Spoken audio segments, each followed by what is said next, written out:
Okay, guys, welcome. This is my second take, and I am happy to try to introduce you. How am I doing in Holland? I have been studying here for a month now. I study in Netherlands in Enchede, and I study international human resources management. Why am I doing this video? Is that I remember when I was trying to search for some information about how is like studying abroad, how is life in Netherlands and stuff like that. I failed to find some, even though I tried to find some stuff on YouTube or even some blogs online. And yeah, the only thing that I have found was like those videos that were provided by the actual university that I study at. So which like the information is still nice, it's still useful, but when it comes to the drawbacks, they tend to, or to the negatives, they tend to not mention them, right? Because they want you to come to the university and to pay.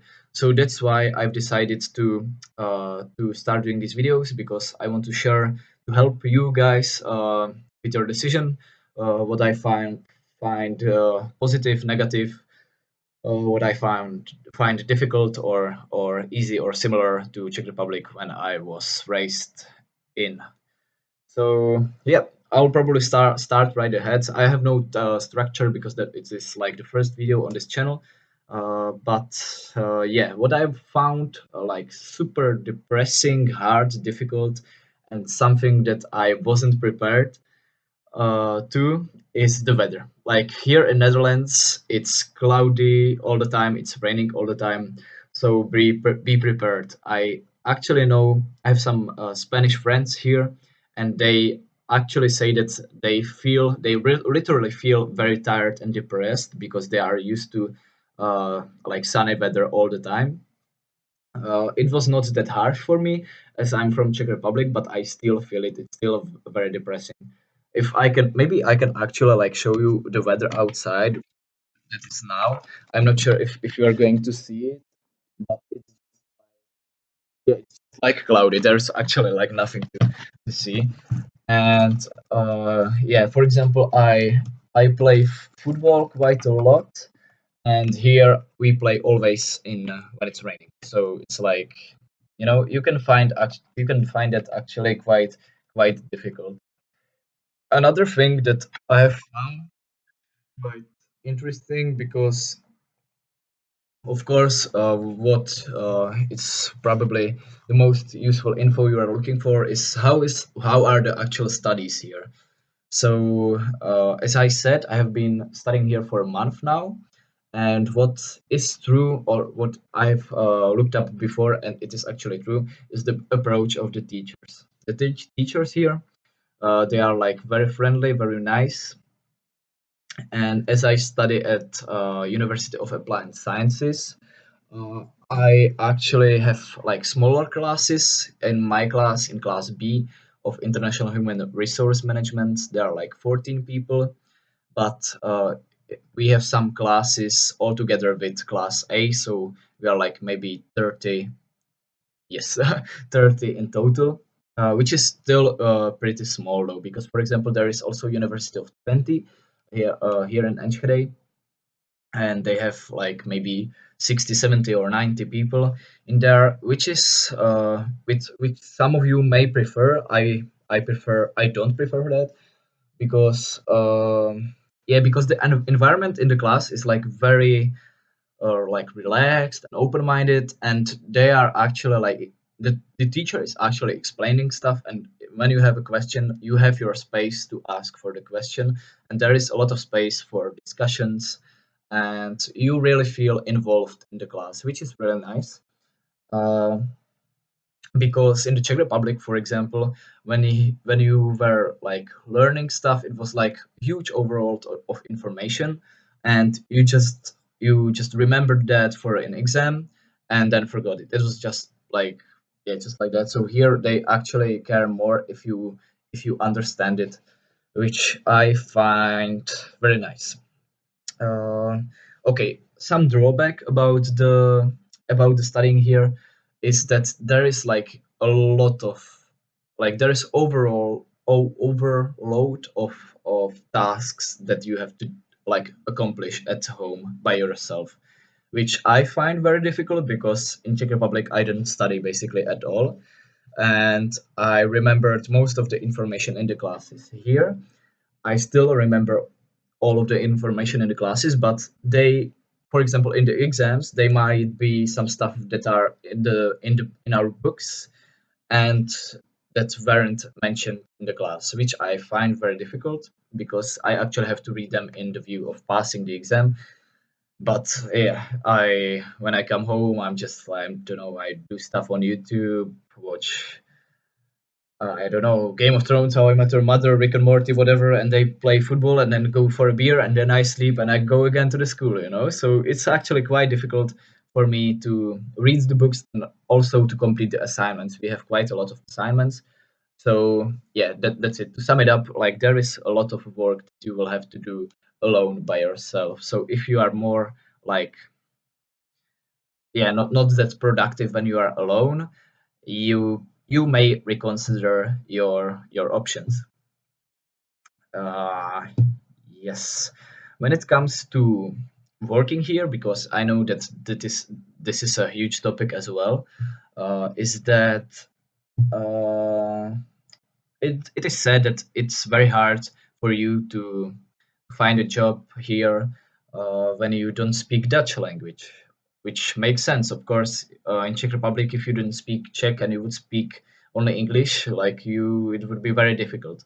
You can find some manual jobs or just jobs where you don't need speaking. So what I have found is that I'll work as a delivery guy at Domino's Pizza. I'll start next month, and that's basically it. But you can also try to find for some dishwashing or the manual stuff like in the uh, like supplying markets or something like that. Some job where you need hands only.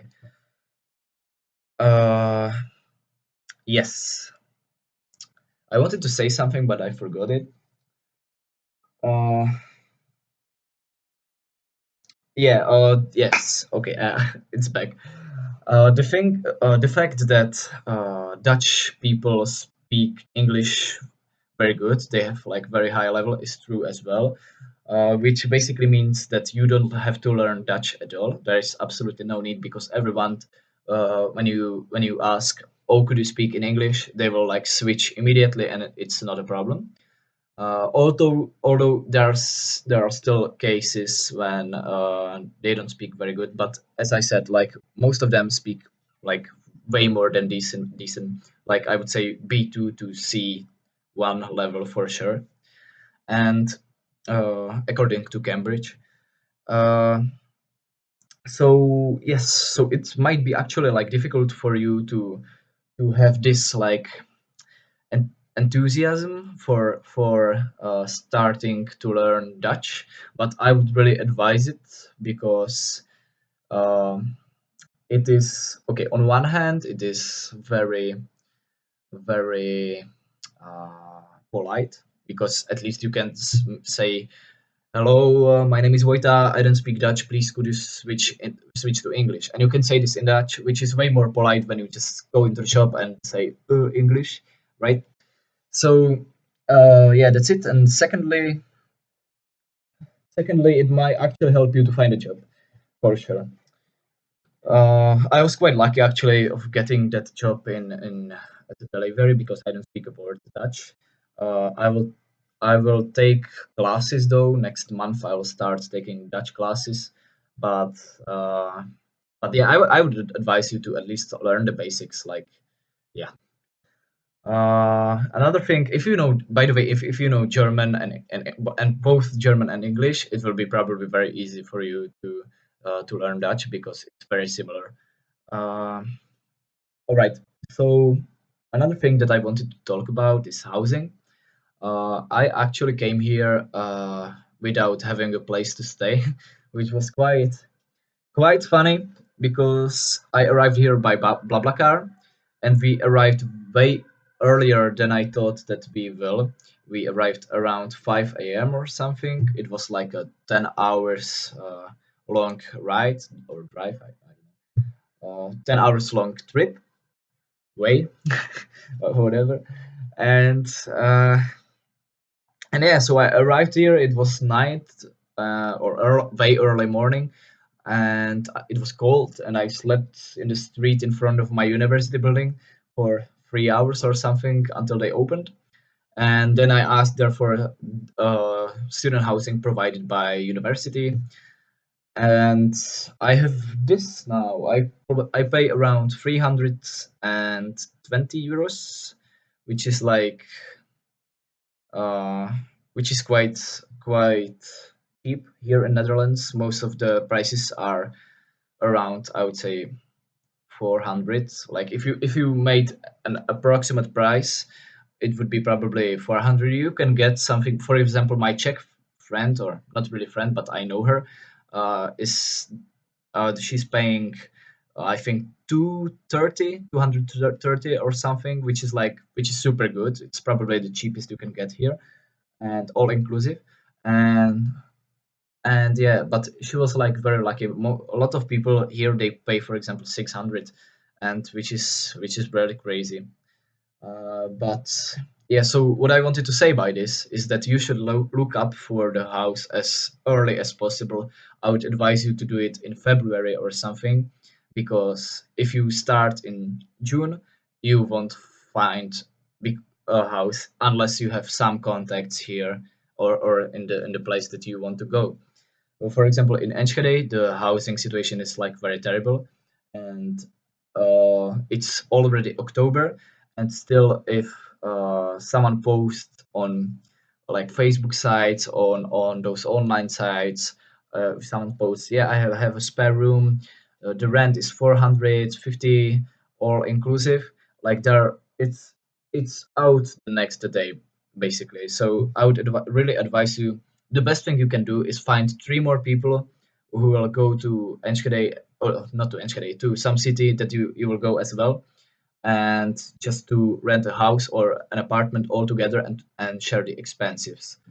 Uh, so yeah, this is like I will say one more time: start as early as possible.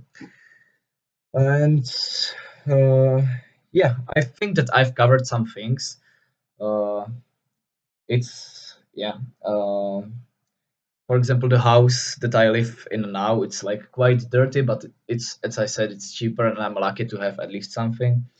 So, uh, so yeah, at least I've said something. I hope that you found this useful, and I'm actually thinking about doing another video on students loan and just like the student finances, because here in the Netherlands you can get a grant. If you work, you can get a chip card, which is like a card for trains. And yeah, I would like to explain this because I know that it's still a lot of people tend to don't know how it works. But still, if you had any other questions, feel free to post it into the comment section. I'm more than happy to answer them, because, as I said, I'm doing this interview of helping others with their decision if they want to study abroad or in Holland or in their major country. So ask whatever. There is no stupid question, and yeah, we'll see you next time, I guess, and have a good day.